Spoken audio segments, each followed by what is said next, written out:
बहुत से लोग हिंदू धर्म को सनातन धर्म से अलग मानते हैं। वे कहते हैं कि हिंदू नाम तो विदेशियों ने दिया, पहले इसका नाम सनातन धर्म ही था। फिर कुछ कहते हैं कि नहीं, पहले इसका नाम आर्य धर्म था। कुछ कहते हैं कि नहीं, पहले इसका नाम वैदिक धर्म था। हालांकि इस संबंध में विद्वानों के भिन्न भिन्न मत है, जिससे आज हम आपको अवगत कराएंगे तथा बताएंगे कि वास्तव में सनातन का अर्थ क्या है।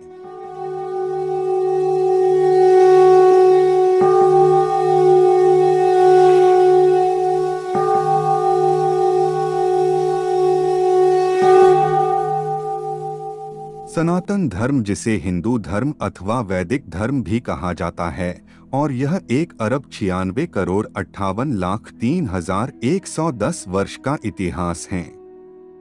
सनातन धर्म हमारे हिंदू धर्म के वैकल्पिक नाम से भी जाना जाता है। सनातन का अर्थ है शाश्वत या हमेशा बना रहने वाला, अर्थात जिसका न आदि है न अंत। सनातन धर्म मूलतः भारतीय धर्म है, जो किसी समय पूरे भारतीय उपमहाद्वीप तक व्याप्त रहा है। विभिन्न कारणों से हुए भारी धर्मांतरण के बाद भी विश्व के इस क्षेत्र की बहुसंख्यक आबादी इसी धर्म में आस्था रखती है। ओम सनातन धर्म का प्रतीक चिन्ह ही नहीं, बल्कि सनातन परंपरा का सबसे पवित्र शब्द है। ऋग्वेद के अनुसार समस्त देवता और मनुष्य इसी मार्ग से पैदा हुए हैं तथा प्रकृति की है। हे मनुष्यों, आप अपने उत्पन्न होने की आधार रूपा अपनी माता को विनष्ट न करें। सनातन धर्म के मूल तत्व सत्य, अहिंसा, दया, क्षमा, दान, जप, तप, यमनियम आदि हैं, जिनका शाश्वत महत्व है। सनातन धर्म में मुख्य रूप से 4 वेद हैं: ऋग्वेद, यजुर्वेद, सामवेद और अथर्ववेद। ऋग को धर्म, यजु को मोक्ष, साम को काम व अथर्व को अर्थ भी कहा जाता है। इन्हीं के आधार पर धर्मशास्त्र, अर्थशास्त्र, कामशास्त्र और मोक्ष शास्त्र की रचना की गई। वैदिक या हिंदू धर्म को इसलिए सनातन धर्म कहा जाता है क्योंकि यही एकमात्र धर्म है जो ईश्वर, आत्मा और मोक्ष को तत्व और ध्यान से जानने का मार्ग बताता है। मोक्ष की अवधारणा इसी धर्म की देन है। एकनिष्ठता, ध्यान, मौन और तप सहित यमनियम के अभ्यास और जागरण का मोक्ष मार्ग है, अन्य कोई मोक्ष का मार्ग नहीं है। मोक्ष से ही आत्मज्ञान और ईश्वर का ज्ञान होता है। यही सनातन धर्म का सत्य है। धर्म, अर्थ, काम, मोक्ष में मोक्ष अंतिम लक्ष्य है। यम, नियम, अभ्यास और जागरण से ही मोक्ष मार्ग निश्चित होता है। जन्म और मृत्यु मिथ्या है। जगत भ्रमपूर्ण है, ब्रह्मा और मोक्ष ही सत्य है, और मोक्ष से ही ब्रह्मा हुआ जा सकता है।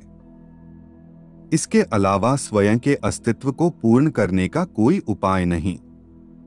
ब्रह्मा के प्रति ही समर्पित रहने वाले को ब्राह्मण और ब्रह्मा को जानने वाले को ब्रह्मर्षि और ब्रह्मा को जानकर ब्रह्ममय हो जाने वाले को ही ब्रह्मलीन कहते हैं।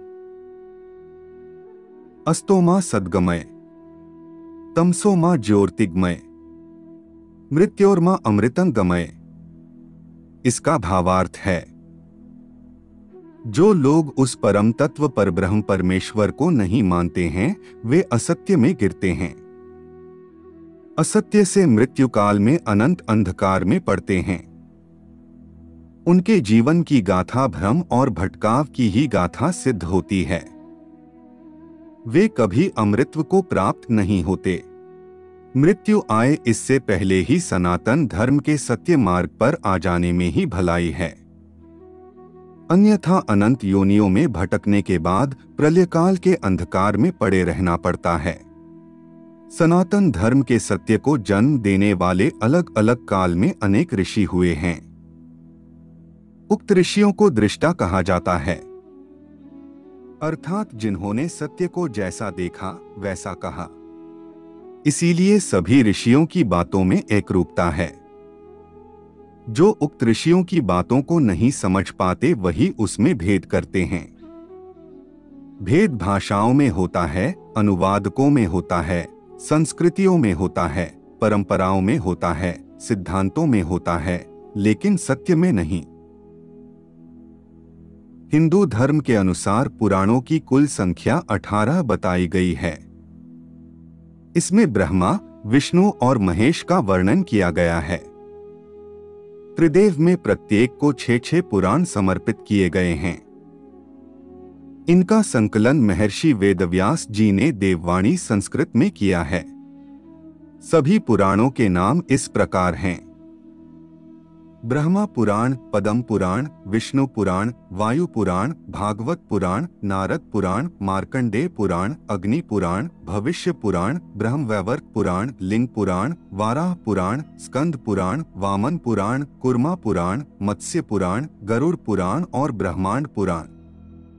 वेद कहते हैं ईश्वर अजन्मा है, उसे जन्म लेने की आवश्यकता नहीं, उसने कभी जन्म नहीं लिया और वह कभी जन्म नहीं लेगा। ईश्वर तो एक ही है, लेकिन देवी देवता या भगवान अनेक हैं। परंतु उस एक को छोड़कर किसी और के आधार पर नियम, पूजा, तीर्थ आदि कर्मकांड को सनातन धर्म का अंग नहीं माना जाता। यही सनातन सत्य है। सत्यम धर्म सनातन, इसका भावार्थ है सनातन धर्म का मूल सत्य नसा कर्मणा वाचा के सिद्धांत के अनुसार मनुष्य के मन, वाणी तथा शरीर द्वारा एक जैसे कर्म होने चाहिए। ऐसा हमारे धर्म शास्त्र कहते हैं। मन में कुछ हो, वाणी कुछ कहे और कर्म सर्वथा इनसे भिन्न हो, इसे ही मिथ्या आचरण कहा गया है। कर्मेंद्रियाणि संयमय य आस्ते मनसा स्मरण, इंद्रियार्थान विमूढ़ात्मा मिथ्याचार स उच्यते। श्री गीता जी में लिखा है कि मूढ़ बुद्धि मनुष्य समस्त इंद्रियों को हठपूर्वक ऊपर से रोककर उन इंद्रियों के विषयों का चिंतन करता है, वह मिथ्याचारी अर्थात घमंडी कहा जाता है। कैकेयी ने दशरथ से भगवान श्री राम के वनवास जाने का वर मांगा। वचन से बंध जाने के कारण भगवान श्री राम ने अपने पिता के वचन धर्म की रक्षा हेतु वन गमन स्वीकार किया। रघुकुल रीति सदा चली आई, प्राण जाए पर वचन न जाई।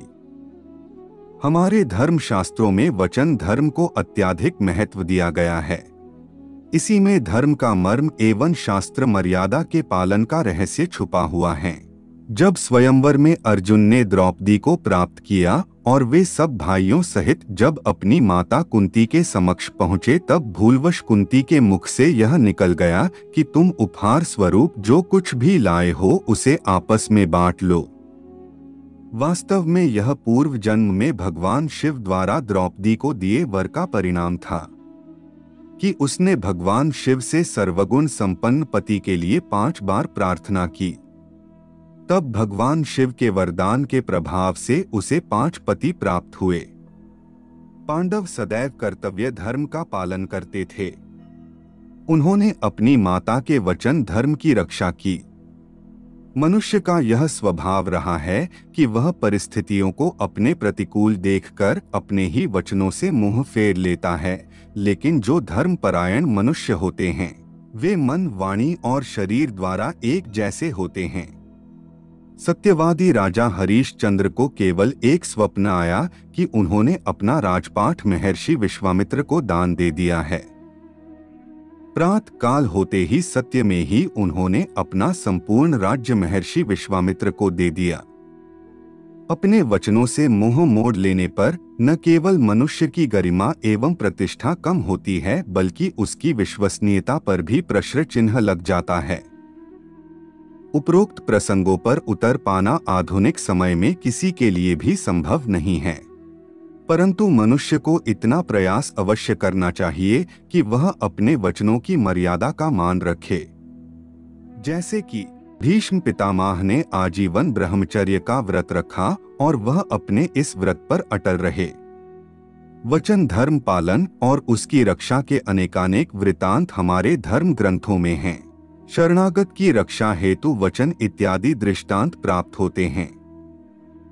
भगवान श्री कृष्ण द्वारा महाभारत के युद्ध में शस्त्र न उठाने का वचन समाज हित के प्रति संवेदनशीलता तथा जगत हितार्थ कर्तव्यनिष्ठा को प्रतिपादित करते हैं। ऐसा व्रत जिसमें समस्त प्राणी मात्र का कल्याण निहित हो, ऐसा वचन जिसमें किसी का अहित न हो, निश्चित रूप से शाश्वत धर्म बन जाता है।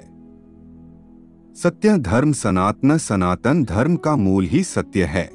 हम जो कुछ भी मन के द्वारा जन कल्याण के विषय में सोचते हैं, वाणी के द्वारा उसकी अभिव्यक्ति करते हैं और कर्म के द्वारा क्रियान्वित करते हैं, इसके द्वारा शास्त्र का सिद्धांत मनसा कर्मणा वाचा अवश्य ही चरितार्थ होता है। अगर हम सुशोभित वाणी के द्वारा दिखावे के तौर पर समाज में स्वार्थ भाव से कर्म करते हैं तो वे केवल नश्वर फल प्रदान करते हैं और जीव मनसा कर्मणा वाचा के शाश्वत फल से वंचित रह जाता है। यदा यदा ही धर्मस्य ग्लानिर्भवति भारतः अभ्युत्थानम धर्मस्य तदात्मानं सृजाम्यहम्। इसका भावार्थ है, इस श्लोक में श्री कृष्ण कहते हैं, जब जब इस पृथ्वी पर धर्म की हानि होती है, विनाश का कार्य होता है और अधर्म आगे बढ़ता है, तब तब मैं इस पृथ्वी पर आता हूँ और इस पृथ्वी पर अवतार लेता हूँ। हम श्री राम जी व अपने गुरु जी के पदचिन्हों पर चलकर आपके समक्ष यह प्रस्तुतियां दर्शा रहे हैं। हमें आशा है कि हमारे चैनल धर्मार्थ की प्रथम प्रस्तुति आपको पसंद आई होगी। सनातन संस्कृति में जागरूकता बढ़ाने हेतु हमारे चैनल को सब्सक्राइब करें व वीडियो को शेयर करें। हमारी इस प्रस्तुति में केवल इतना ही। तब तक के लिए जय जय श्री राम।